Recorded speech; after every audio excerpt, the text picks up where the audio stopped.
Hello, everyone, and welcome to the Hope Report, your light in the darkness, brought to you by the Lindale Recovery Network. I am Jason Perry. And I'm Melissa. Hooray, Friday, August 6th. Happy weekend, Jay. Well, happy Friday. We've got a big week coming up. We got a strong show for you today to wrap up Yes. this week, and then off to South Dakota.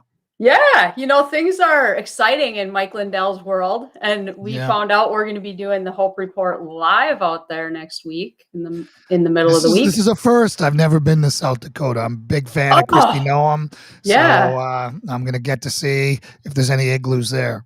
No, you're going to love it. I mean, it's kind of like a prairie. When you get out to the Badlands, it's really great. But we'll be in Sioux Falls, more toward the eastern side there. But it's a great city. I think we're going to have a good time.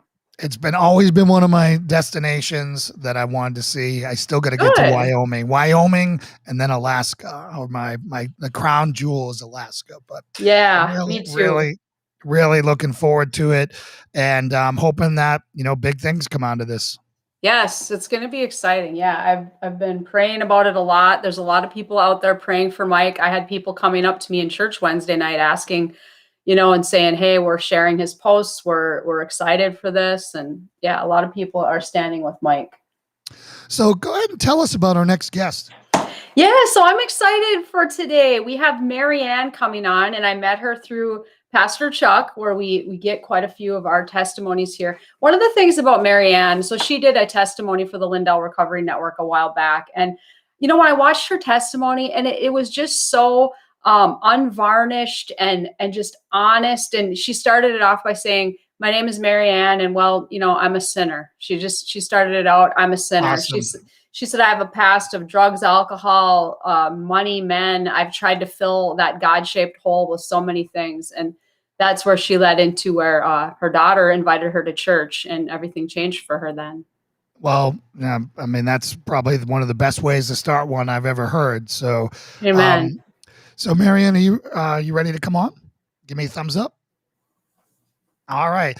Hope Report. Here's Marianne.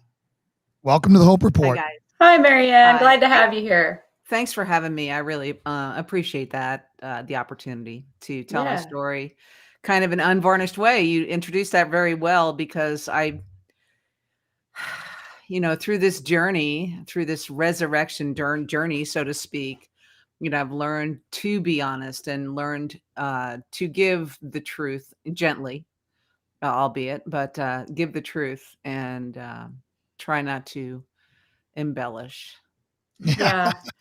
I think you have a way with that. You did it very well in your testimony on LindellRecoveryNetwork.org. And I just thought it was really honest. It was no frills and just very from your heart, I felt. Well, Chuck put me on the spot. Thank you, Pastor Chuck. We love you so much. He's like, "Come on, Marianne, you can do it. It'll just take a few minutes. Just do it." Yeah, and I gave him, I think, 2 minutes. That's what I gave him. we got 6 minutes out of you. So I mean, did you get 6 minutes? Yep. It seemed like 2. Just went by. Perfect length. Yeah, 6 minutes. Well, we have a lot longer today. Yes. So the way we usually like to start this is tell us who the redeemed you is today. That is a big question. The redeemed Marianne compared to what I was. Well, the one thing I'm not is afraid anymore. I'm not afraid of being who I was meant to be. Christ creates all of us.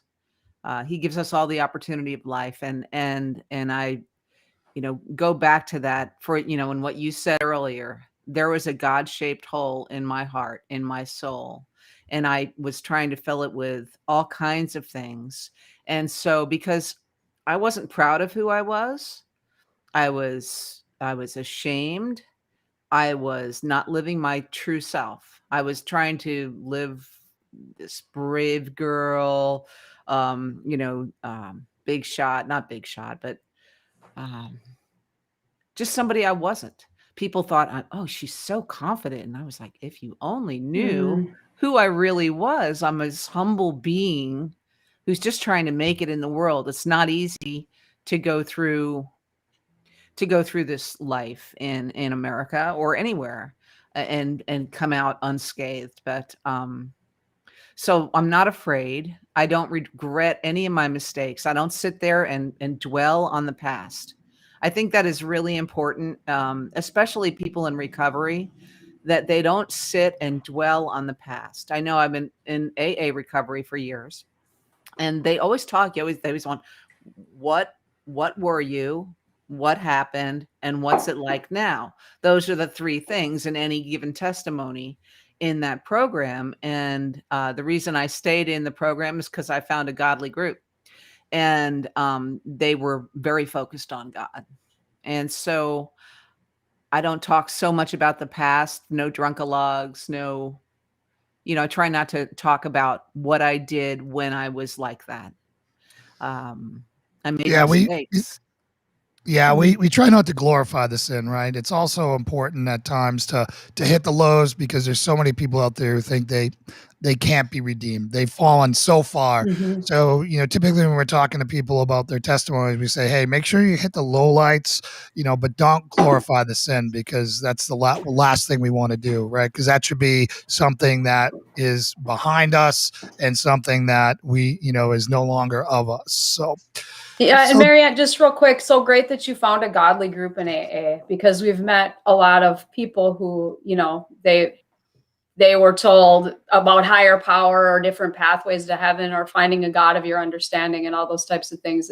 But it sounds like you found something that you could stick with that was in alignment with your beliefs.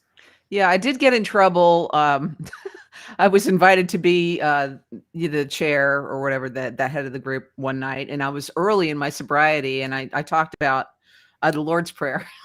You said So Jesus. I And they did were the like, what are you doing? whole hour on the Lord's Prayer. oh boy. I got in trouble for that, but that's okay.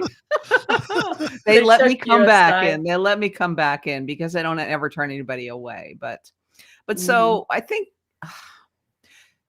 another thing that I fully understand is in this whole journey as a prodigal coming back or coming to God late in life, is that every slowdown, every roadblock, every U-turn that my life has ever taken, my divorce, I've been married 3 times. I'm a bad picker. But I was sick. I was sick and I didn't know it. But every Mhm. U-turn and roadblock and speed bump was intended by God to take me in another direction. So when I get stuck in traffic, or this week is a perfect example. I was due to fly out on Sunday, go to Philly, work with some clients, and that's changed because there was a problem in Philly, and we had to cancel our reservations. I had to cancel the trip. And so I'm like, well, that's good. It's not good, but it's okay. I don't have a Mhm. problem with it. I'm willing to accept the changes now, not like I was before, which was an unmoving, unbending person who was so firm in my beliefs of doing everything right and being perfect and, having the job and having the house and having the money. That was so important to me, and any little deviation would throw me off, and I drank over it. It was, it Mhm. was just not a good place to live. I was they talk about being in bondage and chains, and what addiction does is it just ties you up. It just ties you up because all you're thinking about is release. Get me out of these chains. And the only way to get out of the chains when you're active is to actually drink. And then while you're drunk or whatever, or stoned or whatever you are, you're out of the chains. But as soon as you wake up, you're in the chains again. I'm in the Mhm. chains again. So it's a vicious circle. And it wasn't easy for me to quit, but there was a clear message. I started going to church. Thank you to my daughter, Kelly, who kind of drugged me kicking and screaming into this gigantic mega church in San Antonio. And I was raised Catholic. And so, it's very different compared to a Yeah. non-denominational church. So I walk in, it's like a rock show, and I'm sit down. And by the end of the music, I'm crying, I'm weeping. And I'd never had that reaction ever in church. but she sent me down this road, and I started going down to the church by myself, and I started going to multiple services a weekend.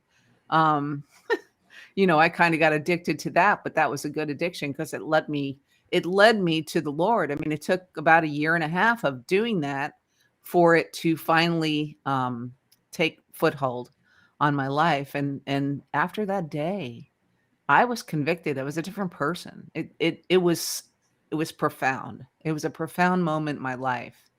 And I was still drinking.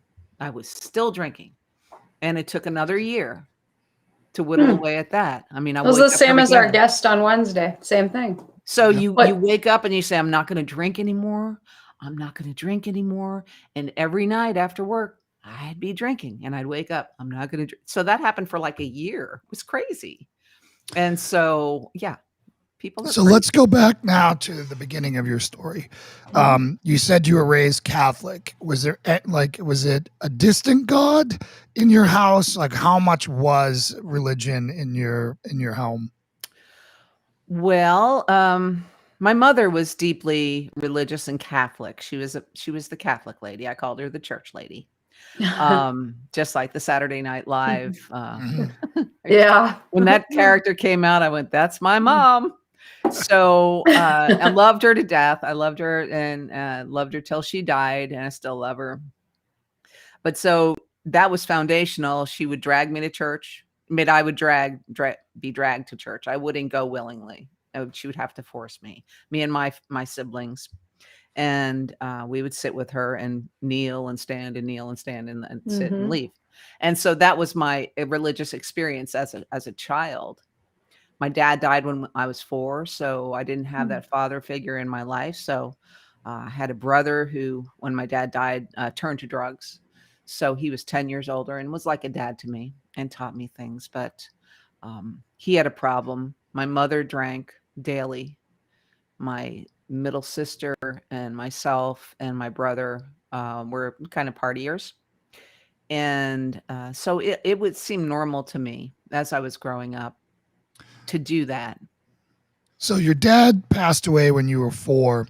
You probably don't recall too much around then, but it seems like your family turned to alcohol and to things of the world to kind of deal with that loss during that time. And then you also said that your brother kind of was like your father.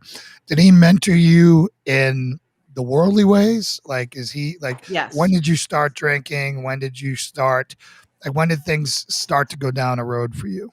About age 14 or so, me and my friends in the neighborhood, we experimented with alcohol. And I said, I'd never smoke pot. And the next year I was smoking pot. And, I started in with alcohol slowly, and it just generally increased and increased over time. I quit when I became pregnant. I quit when I was breastfeeding. I hadn't had anything to drink, pregnancy, breastfeeding. So that was like 18 months. And how old were you for that? I was in my early 20s. Okay. And so was that when you were first married? Yes, my first husband. Yeah. And I did that. And he drank heavily. And so my mother didn't drink heavily. So she was not a heavy drinker, but she drank daily. So 5 o'clock cocktails, things like that. So I was just in that environment. All my friends drank.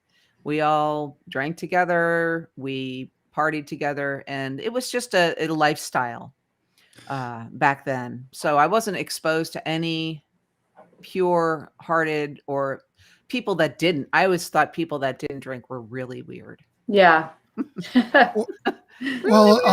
I mean, what you're describing is average America, right? Yes. I mean, as you're going through that, through your early 20s, late teens, early 20s. I mean, that's what everyone does. They go to the bar, they hang out, or they go to a house party, and they do that. And for most people, it's not an issue. But for a lot of other people, it becomes a very serious issue. So go ahead. Did you feel like you were worse than your friends? I mean, when you were in that circle, I know for me, I found I was the one blacking out and throwing up in the woods. I mean, were you the person who was out of control, or did you feel like, oh, I'm just like everybody else, I'm just partying and, having a good time? I never felt like I was out of control. I don't remember blacking out. I do remember getting sick a few times. And I remember not remembering. Mhm. Friends have reminded me of that. High school friends, and they reminded me that I remember I held your hair back when you were Mm. in the bushes and letting go. Uh, when I was in high school, and I don't remember that. So I guess maybe I did black out, but I didn't recall it being a blackout. Right. I didn't know the terminologies of the illness, and I didn't really understand the illness at all, until later. So when did you stop going to church? Obviously that happened when you became a teenager. Like when did your mom stop dropping the hammer on you and bringing you to Catholic church? I think I was about 15, 16 years old. She finally just said, I was the baby of the family. So, the fourth out of four. So she was going to be whoever you're going to be. And Mm. she just pretty much gave up on me. And because I would argue with her, and I was out late on Saturday nights as most high school people were in my time. And, I'd borrow her car and come home at, 2 a.m. and she'd be waiting up for me. But she didn't force me to get up at 8 o'clock in the morning or 6 o'clock in the morning on Sundays and go to church. Right. Yeah. Mm. Yeah. And I think I would have fallen even further from that had she done that. She did, in God's time. And You that's would have what I, dug your heels in and said, I don't want to do it. I'm not oh doing yeah. Um, it was so funny during her funeral. Her dying was a real, let me just back up just a little bit. So I was called, it said, your mom had a stroke. She's got terminal brain cancer and she's going into hospice. And this just kind of hit me like a ton of bricks the year that happened. And I was in Nashville at the time. And so I said, well, what do you need? So I went to go see them. We had a family meeting with my mom there, and nobody that lived in Texas, because we're in Texas, could actually be the full-time caregiver. And I happened to home office, and I've home officed for a long time. And I said, let me call my company and see if I can arrange to just home office there while she's going through this. And so I moved down there for 3-4 months while she was fading, while she had brain cancer. And so we were keeping everything under control with prednisone and anti-anxiety drugs and at the end morphine. So during that time, I was bored and stressed because I was the primary caregiver and I wasn't really able to do a whole lot. But I started reading, and she had some books in the house. And one of the books, I like novels, and she had one of these books that's called Left Behind. And I went, I wonder what this is. And I started reading it. And I got really engrossed in the book Left Behind. And I, didn't realize what was happening. But that, the church with my daughter, that's one thing. But that was really the catalyst to my seeking God. So reading that series of books and being as sick as I was. So before she died, I had read 7 or 8 of the books. And I went back to Nashville and I read the rest of the books. And I started going to church in Nashville.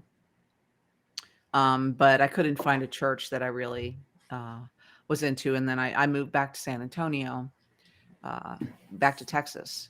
And when my mother's affairs were settled, and I was able to buy a house in San Antonio. So that's when the wheels came off, in between the time I left Nashville, and they started coming off in Nashville when I went back there. And I went to church, and the wheels were coming off with alcohol. And I went to San Antonio, and that's when they really came off. And then I met some nice people in San Antonio that happened to be in recovery. And I didn't know they were in recovery. They were just nice people. And I went cycling with them. And one day I started dating this gentleman, right? And he was in the program and I didn't know. And he said, would you like some wine with dinner? And I was like, yeah, I'm not going to do that if you don't drink. But he goes, oh, no, it's okay. Go ahead. And so I drank some wine. He goes, yeah, you seem like a normal drinker. And I said, no, not really. No, not really. I said, I have a big giant bottle of vodka that I go through every week. So he invited me to a meeting. And so there's so many things that kind of all came together for me, God, wisdom, to know that I didn't have control of myself. So it was definitely a unique experience for me. But I tell you, there's nothing stronger than the power of God in my life. Nothing. So I'd like to back up a little bit and see if we can unpack some things. So a lot of people, when they have the God hole, they try to fill it with relationships outside of God. So whether it be men or, guys do it with girls, girls do it with guys. When you started dating, were you somebody who couldn't be alone? You always had to be with someone? Or, can you talk about how your relationships with men were? Well, starting very young, I started dating boys in like junior high, 8th, 9th grade. And I had pretty much a steady boyfriend all the way through high school and then in college. And then I met my first husband, and so I never really was alone with myself very often. So I had friends, or I had a boyfriend, and somebody that was always there most of my young life. And then so after the first marriage dissolved, I was single for about, I don't know, 5 minutes. And then I met my second husband. It wasn't 5 minutes. It was a few years, but it seemed like 5 minutes. And we were together, and then that dissolved. And I met another man, and we got together, and then that was the longest one. But yeah, I was never really alone until after the wheels came off with the drugs and the alcohol. When I really hit my personal bottom, which they call a high bottom, because I didn't lose my job, I wasn't arrested, I didn't have a fatal car crash, I didn't have any of the severe ramifications that many people that are addicted or have alcoholism. They have all these ramifications of what happened to them. And I was just fortunate, and I think angels were watching over me or something, that I was never in an accident. But when I became sober is when and I don't know if I've pushed men away or just am very leery of being in a relationship now. And so since I've been sober, I really haven't gotten into any kind of normal relationship with any man. And I know that's not a positive, but for me it is, because I was never alone. And did you just have your one daughter, Marianne, that you had with your first husband, or do you have other kids too? She is my one and cherished human resource. Yes. And now I'm a grandmother, and I have 2 grandchildren. And so, I moved closer to them, and it's worked out really well. Everybody wants me to date. All my friends, they want me to date. All my family want me to date. And I work out of the house. I don't have a lot of opportunity to meet eligible men. So I had the same thing after my first marriage ended, which was kind of, your story has a lot of similarities to me, where I was never alone. I always had a boyfriend throughout high school, got married young, got pregnant, and then that marriage ended after only 2 years. And after that, when I was 24 and found myself divorced with a toddler, was the first time I was ever alone, I think. And I had to learn how to live by myself. And I remember how terrifying that was, because I had never learned how to be with myself or to listen to my thoughts, or, I always had to have activity or something going on around me. I think that's so valuable for women, for anybody, to learn how to love yourself and be alone. I think that's a huge gift you can give yourself.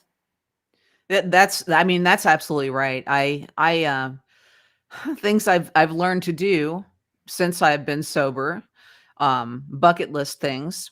I learned to play guitar. I joined a choir. I learned how to sing lead. I became a swimmer. I've been taking Cool. care of myself. I eat clean. Of course, I don't drink. I don't use drugs. I'm in the best health of my life. I think I'm in the best health of my life. I haven't been affected one iota from this whole COVID nonsense. Um, so, I take vitamins. I eat right. Don't I have no underlying conditions, so it's very nice for me. I don't have any of that pressure to eat unhealthy with a mate that likes to eat fried foods or junk food or whatever.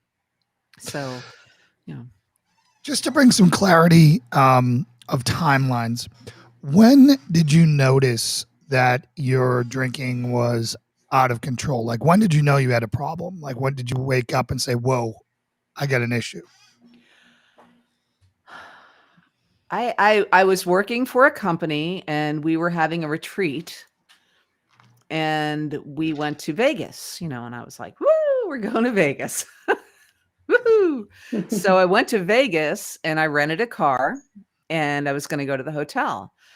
I needed to find a liquor store before I went to the hotel, right? That was like the most important thing.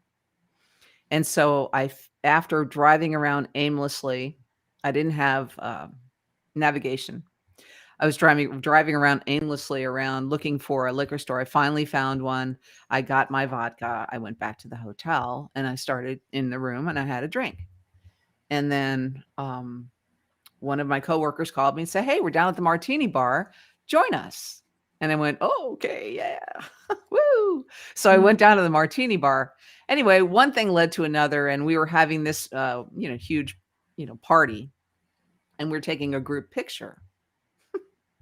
And we were in the middle of this mall kind of casino thing, and we were standing on ledges in the middle of this mall. So you know how they have like plants and whatnot, and planters, big giant concrete planters. And so I'm standing on this planter and I fall off because I'm drunk. I just fell right Wow. off. So it was probably 4 feet high. And I fell off and everybody's like, "Are you okay?" Oh yeah, I'm fine. I'm fine. And I could barely walk back to my room. And I'm like, I'm really having a problem here. And that was 1 month to the day that I quit. Before I quit, I was walking back to my room and saying, I am a total wreck. I can't walk. I fell in front of everybody at my company. I fell off this thing at this casino. And one of the guys that was in my company at the time was a sober person. And we were very close. We'd known each other for years. And he was like, "Man, Marianne, are you okay?" I was like, "No, I don't think so."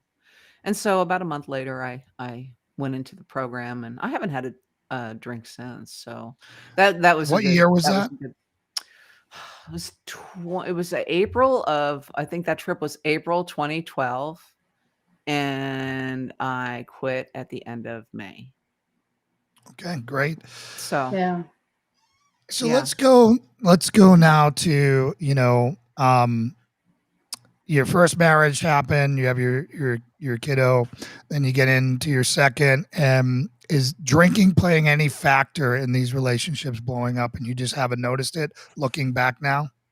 Well, looking back now, a lot of the decisions I made were under the influence of alcohol. So a lot of my worst decisions I've made in my life were as a result of not knowing they were a bad decision, me just being completely self-absorbed and I wanted a good life for my daughter. I knew that. I wanted a good life for my daughter, and I just didn't see any road to that. My first husband was a little bit abusive, not physically, just mentally abusive and threatening, a lot of threats. And so I thought it best that I leave him. And I thought that was a good reason. But because he drank a lot. And so when I left him and went back home, that didn't stop my behavior. It didn't stop my behavior. I I moved in with my mother, who helped take care of my child. So I was free to do more of what I did. And so, yeah, well, alcohol definitely had some play in the decisions I made. And then I moved to Tennessee and married my boss. And that what probably wasn't a great decision. He was a great guy, but he also had a little bit of a drinking problem. And so, God rest his soul, he was a good man, but he had a little bit of a drinking problem. And then the third one, not only did he have a drinking problem, he also had a drug problem. Mm. And so I was attracted to men that had similar problems as me. So Yeah. I wasn't about to go to church and meet a nice boy, because I would have been, at that time in my life, I would have thought, well, what's wrong with you? You're too nice. You're too understanding. You love Jesus, and I'm not interested. Yeah. Right? That's how I would have Sounds been. familiar. Yeah. And now I'm like, if you're nice and you love Jesus, I'm looking at you. Yeah. So I'm looking at you. I'm not looking at anybody with a cigarette hanging out of their mouth with a drink in their hand. I'm not looking at a soul like that. I just wouldn't. I can't. I can't do it. It's hard to find. So who is your identity in these years? Like, if you had to say what you were, was it your job? Like right now, I'm sure, if I asked you what your identity was, you'd say you're, a daughter of Jesus, redeemed, that type of thing. What were you then? Was your identity caught up in your job? Was it caught up in your kid? Like, where did you get your identity? My identity was definitely caught up in my career, which is broadcasting. And so I lived for that. I lived for the best job. I lived for, finding a cool job. And I love radio. I've been in radio since I was 19. And so, yeah, it was definitely in my job. I didn't say to people, so what do you do for fun? I used to say, what do you do? Where do you work? And now it's like, what do you do for fun? What do you do? Where's your church? What church Yep. do you go to? I'm really interested in, hey, are you a religion, or are you a Jesus follower? And I don't know if there's any differentiation, but I'm a Jesus follower. I'm not a religious person. I don't, communion's fine. I like it. It's fine. And it helps me remember, but it's not something that's forced. It's not something that I don't want to do, or I feel like obligated to do, like in the Catholic Church. And nothing against Catholics. I have many Catholic friends. Love you guys. Love I the nuns. remember, Marianne, when you were talking about your experience with church, with that church that was so different than your Catholic upbringing, and you had gone to some different ones, but you said they preached, the pastor preached the gospel in a way I could understand. And I wonder what you meant by that, and what was it that drew you in? Well, he was more of a verse by verse pastor. So he would say, okay, we're going to start studying, Matthew 5 or whatever it is. You're going to study the book of Matthew, or he'd study Revelations. He would go into the hard things that people don't necessarily want to talk about too much in church, because seems like a lot of churches are into the prosperity Bible, or the churchianity. I don't know. Jason calls it churchianity. But it's hard for me to find a pastor I agree with. And I thank goodness with my new church that I go to right down the street. It's a small church, and the guy's fantastic. He reminds me a lot of Robert Emmett. Was my pastor in San Antonio, and now he's in Colorado, but he was fantastic. Super easy to understand, and super humble. And I loved him. I mean, I didn't know him, but I would sit there and watch him and go, my goodness, I can understand everything he's saying and talking about. And I so relate to a lot of what he was saying. So yeah, I lost myself. And what was your question? No, I was just wondering for what drew you in, because I think a lot of people, they try, maybe they want to get involved in a church, and Jason and I have talked about this a lot, how it's so hard to find a good pastor that's truly preaching the Bible, and that is not afraid to talk about repentance, and that is able to talk about the importance of, turning from sin, and not just like the Christian light like that you get in a lot of churches now. I hear so much about Christianity from my non-Christian friends who claim we're all hypocrites. And I said, no, we're all sinners. We're all sinners, and so are you. Mhm. And we shouldn't be judging each other. You can't be judging each other. Your sin and my sin may be different, but we're all in there together. And so nobody is perfect. There was only one perfect man, and that was Jesus. So I'd like to, since your daughter was so integral to your journey, to being finding Jesus, what was like her, like you had a pretty tumultuous, time after you had her. What was it like? How did she find the church? Interesting. I sent her to Catholic school. I did. When I was in Tennessee, me and my second husband sent her to Catholic school. So she had a little bit of a foundation there. So I didn't really like going to church at that time. And so she liked church. She liked the Catholic Church. She still likes it. She doesn't go to Catholic church anymore. But she still liked to go to with my mom, and she would go with her willingly. And my mom loved that. But now she's I'm so proud of my daughter. I burst when I think about her, because she's become this awesome mother, wife, and now she's back at church. She's after COVID, she's back at church. She's bringing her kids into Sunday school. She's got a almost 2-year-old boy and a 5-year-old girl, and the 5-year-old is excited about Jesus, and she's attempting to infuse her children with some teaching in a non-denominational church. So it's not a structured thing, and so that's good. And she's going to send her kids to private school. She's sending the 5-year-old to a private school to start. It's not a religious school, but it's a private school, so she's not going to be indoctrinated via public school. Not that all public schools are like that, but so I'm very proud of her. She's become the woman that I wanted to be. Yeah. And so she's amazing. Well, I mean, I think that's great. She's doing it right. She's discipling young, which is the key. Yeah. It has, Christ is in your identity. Your life becomes so much of a smoother ride, and you're so much more prepared to handle everything, the buzzsaw of life, when you know Jesus at a young age. So she's really, that's great to hear. So let's talk about how she got you to go to church for the first time. I'm sorry. What did you say? Let's talk about how she got you to go to church for the first time. Okay. So I'm sorry. I keep driving you off the rails, so I'm sorry. That's all right. It's hard to talk about yourself. But so I was in San Antonio, and she was dating this gentleman, and not the one she married, but somebody else. And he and his family were they went to this church, Community Bible Church in San Antonio. It's a gigantic church. It's the biggest church in San Antonio. And so a mega church indeed. And they were going, and Kelly and Adam were going to church. And so it was an Easter, and she said, let's go to church at Community Bible.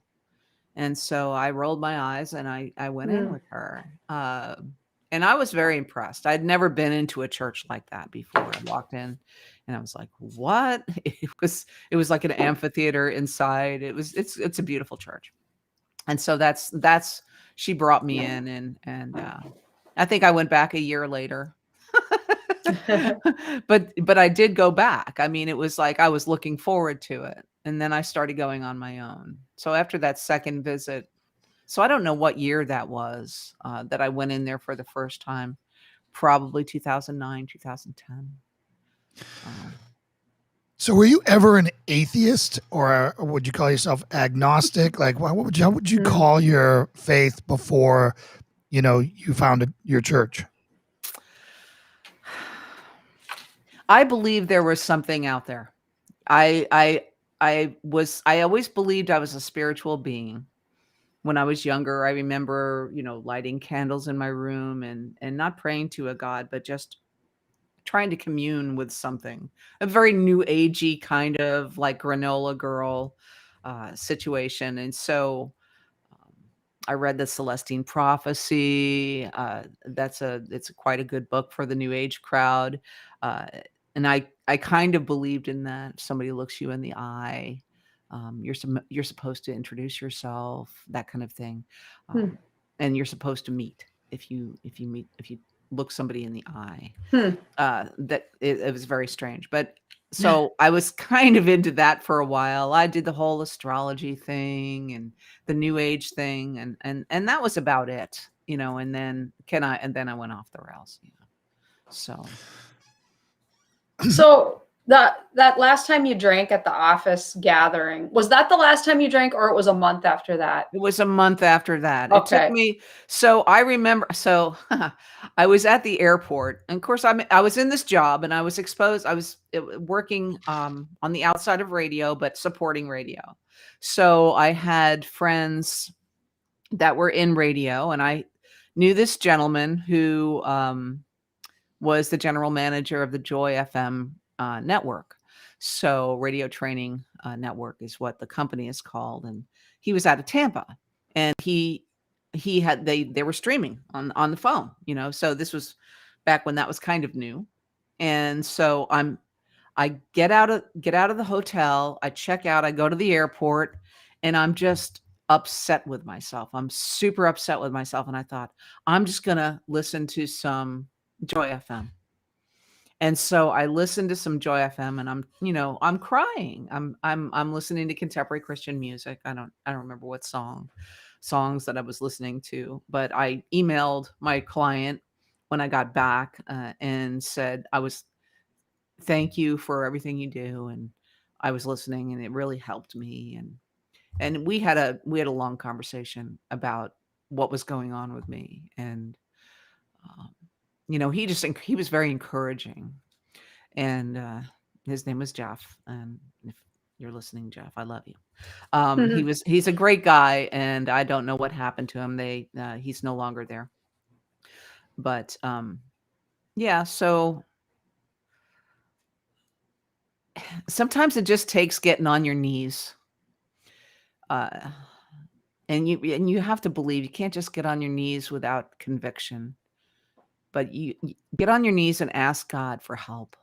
And it will come. If you truly believe you can talk to God and you get on your knees and you ask, he doesn't deny you. God doesn't deny you. Was there a last time in that month? I'm just wondering if there was a particularly profound last drinking experience, or did it just kind of all culminate and lead up to, I have to be done with this? It was kind of like that. I don't remember the last moment. I remember the last drink I had was on a Friday night before I went to that Saturday morning meeting. And the drink that I had was swill. I mean, I was dog sitting for a neighbor. I had no liquor in the house. Mm-hmm. And I went over to feed the dog, and I looked under the sink for something, and there was a bottle of swill bourbon underneath there and under the kitchen sink. And I took a shot of it, and I went, oh, that was horrible. And that was my last drink. A lot of people will, go out and have a real party on their last drink day. But I just had the worst thing it's like quitting smoking with a Vantage cigarette, just that would be bad. So that's why I don't want to remember alcohol as a good thing in my life. The fancy drinks, when I see somebody having a fancy drink, I think, oh, that probably tastes really good. But I know where that drink is going to lead me. Right. One drink, it could end my life. So, I mean, it could rapidly unravel. And so when somebody says, do you want a drink? I was at an event this past weekend, and there were people drinking around me. And I thought, God bless that they can do that and not have the ramifications that I had. But they were like, do you want something? I said, I'll take water. That's it. That's fine. And they're like, oh, well, good for you. And so I'm able to handle everything a lot better now that I have a clear head.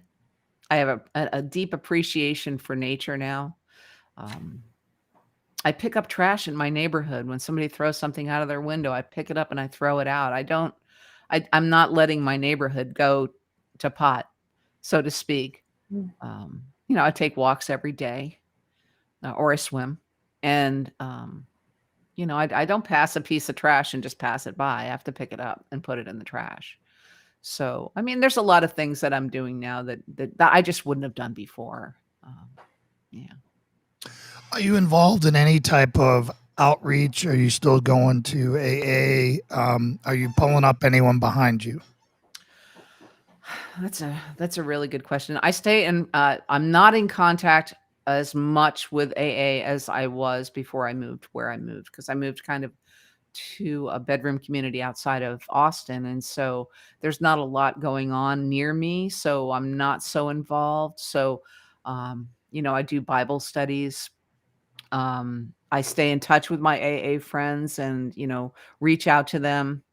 If I see anybody that's having problems, sure. If they ask me what my opinion is, I'm gonna, I'll let them know. One of the things that I will say to somebody that's suffering, and I have helped some people.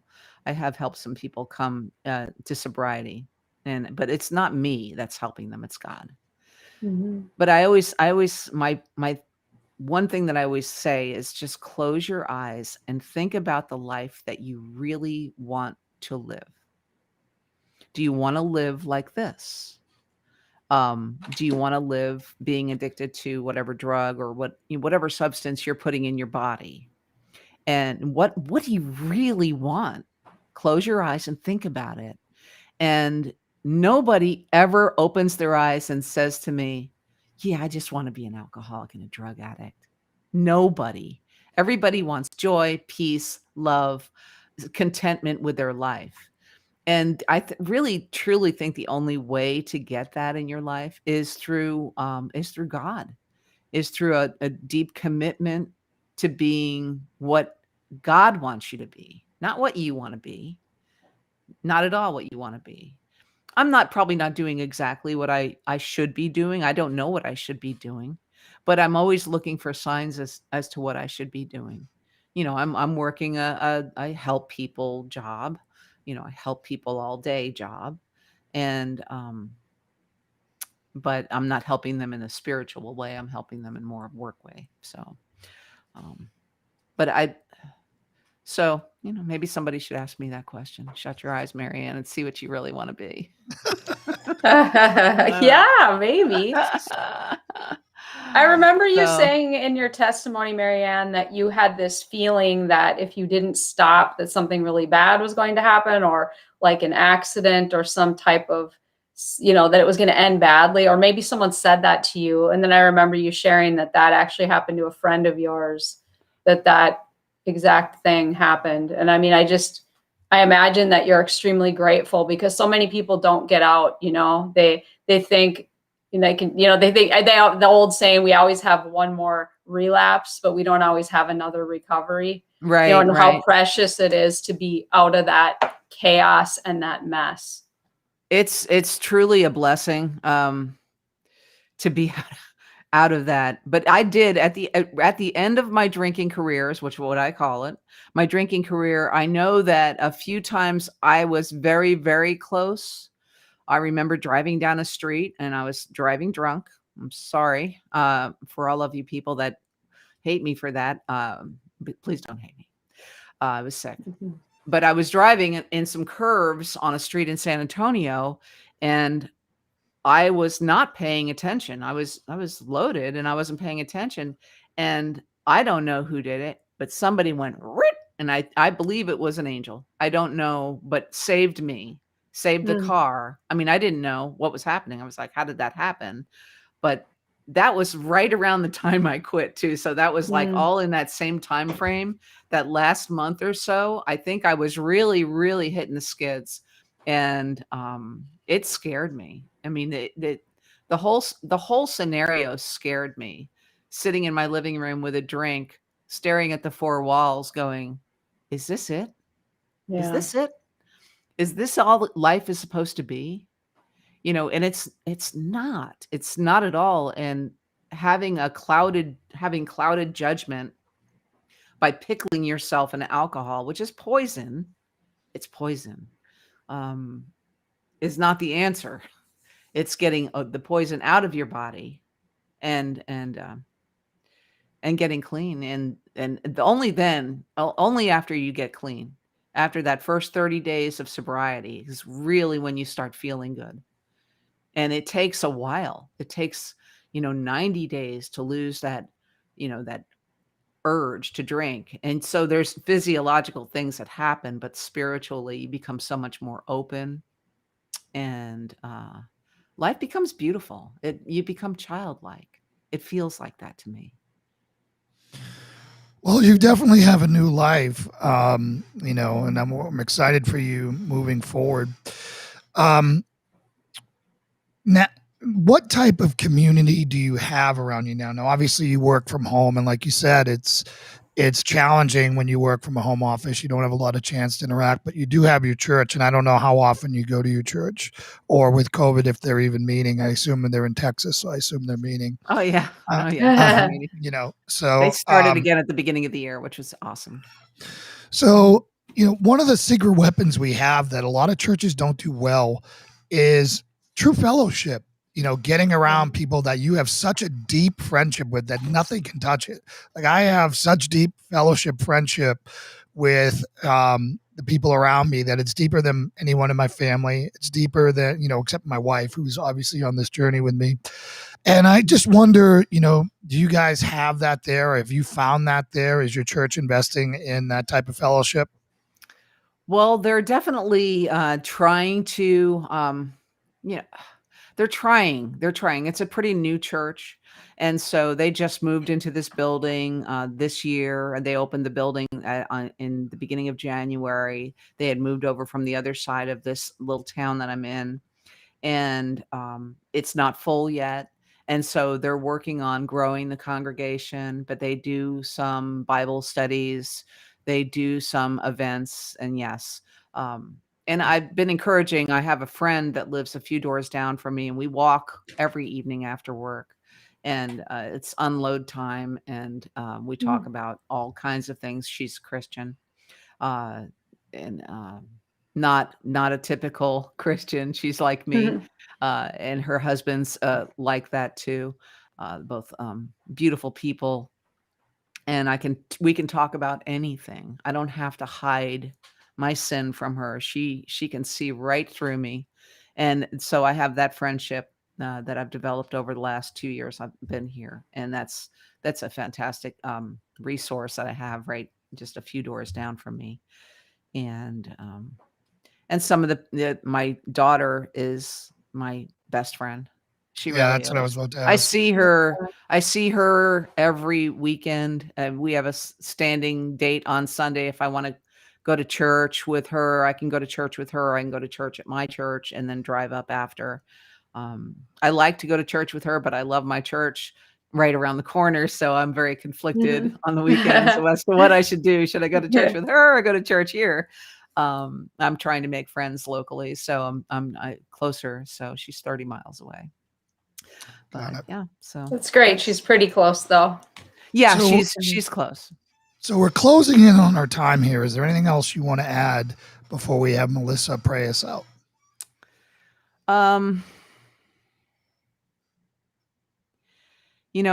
the beginning of the show, Melissa told you that. So the one thing I always like to take away from or preach at every testimony that I give is about the God-sized hole.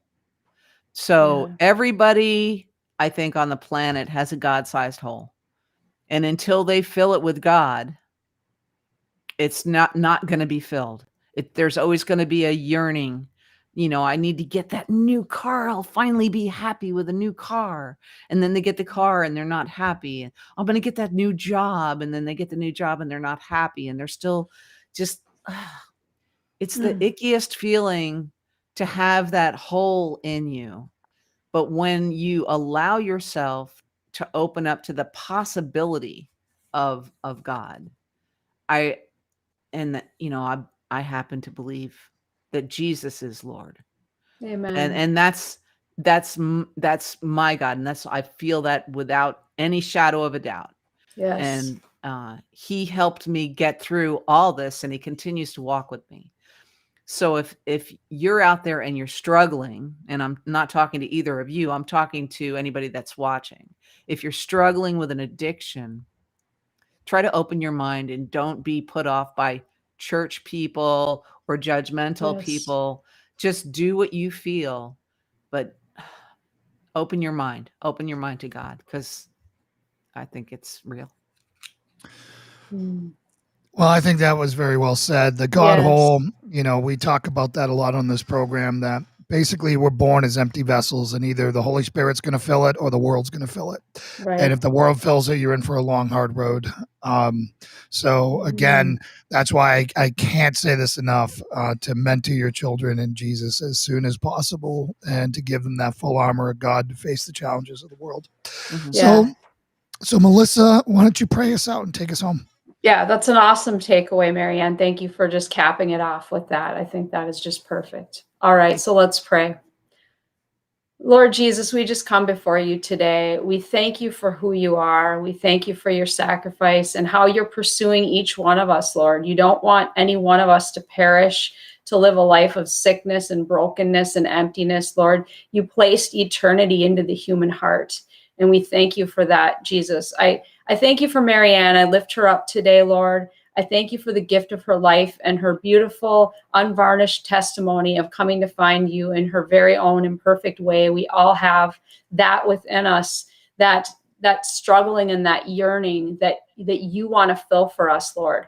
And I just pray that you would use Marianne's testimony to reach people who are lost and broken and struggling, that people tuning in today or in the future would find this episode. And anyone listening, Lord, I pray that you would draw them near to you, those who are needing a savior, who need hope, who just don't know what to do anymore and are at the end of their rope. Lord, I pray that you would reveal yourself to them, make yourself known to them. May we put off all of the judgments and maybe the things we have been that have taken us away from you. Maybe it's people at church or people we think are hypocrites or religion or anything in our past. Lord, I pray we would just seek the living God who is Jesus Christ, that we would find it, that we would just feel that yearning for you, Lord. So I pray that you would help Marianne and her community that is still new to her, that you would bring Christian people around her and support and fellowship, that you would just grow up a community around her and help her to find just everything she needs to continue walking this path with you. And if there are new opportunities in her future, new doors, I pray you would continue to open new doors for her, that you would just bless her richly, bless her family and her daughter and her grandchildren. And just anybody listening today, Lord, I pray that they would draw near to you, that they would open their mind to the possibility that you are real, that you would grow their faith and just give them that desire to reach out to you and to surrender to you today. And I just ask for a blessing over our weekend, Lord, that you would keep us all safe as we go forward, and just let us set aside time to seek your voice above any other voice in this world, that we would draw near to you. In the name of Jesus, I pray. Amen. Amen. Well, thank you so much for joining us on the show. We have an open door policy here. If you ever want to come back or something comes up or there's someone who you think we should be talking to as a great testimony, we'd love to hear from them, and we'd love to see you back here. Thank you, Marianne. I have somebody in mind for you, so I'll give you that information. Okay. All right. That sounds Melissa's your awesome. point of contact for that. Thank you so much. Have a blessed weekend. Okay. Thank you. All right. Bye. So Melissa, we got a big week coming up next week. We're going to be coming to you live from Sioux South Dakota. Falls. Sioux Falls. Can I show you my new Bible from Maddie? Oh, Isn't man, it look at awesome? that. That's beautiful. I told you she makes them bright and colorful. She does. And one of my favorite old hymns is "Great is Thy Faithfulness." So I think Awesome. this was a perfect one for me. And I just thought of how this is going to be in the family for generations. And I'm so excited to start. Mike would never write in his Bible. He would be like, "No, I can't write in it." But I mark it up, write it up, and I can't wait to dig into it. So Maddie did a Awesome. beautiful job. Well, I knew she would. I knew she would. She's actually taking a break for a month. I think, just taking a break and plugging into her family for a bit. So if you didn't get your orders in, everyone, it's gonna be some Yeah, you got to time. wait a while now. So I hope everyone has a great weekend. Remember, if you want to join us tonight on Patriot Crusader Mission, it'll be 9:00 with me and Lauren. And otherwise, we'll see you from Sioux Falls on Monday at 1 p.m. So Wednesday. have a blessed. We'll I'll be here, there on or Monday. you'll be there. Oh yeah, Yeah, I'll be there on Monday. That's right. So, and then you'll be there on Wednesday. You'll be like in the hotel somewhere. room. You'll be somewhere. You'll be on location. Somewhere. Yeah, I'll be Okay. somewhere. All right. So I'll be somewhere, and I'll let you know how, hopefully everything will work out great where we're at. And I'll see you Wednesday. All right. Sounds great. Looking forward to it. Have a blessed weekend, everyone, and make sure that, you spend some time with the Lord this Sunday. You should spend time with him every day, but on Sunday, make sure you carve out some time for him and your family. So God bless. Have a great weekend. God bless.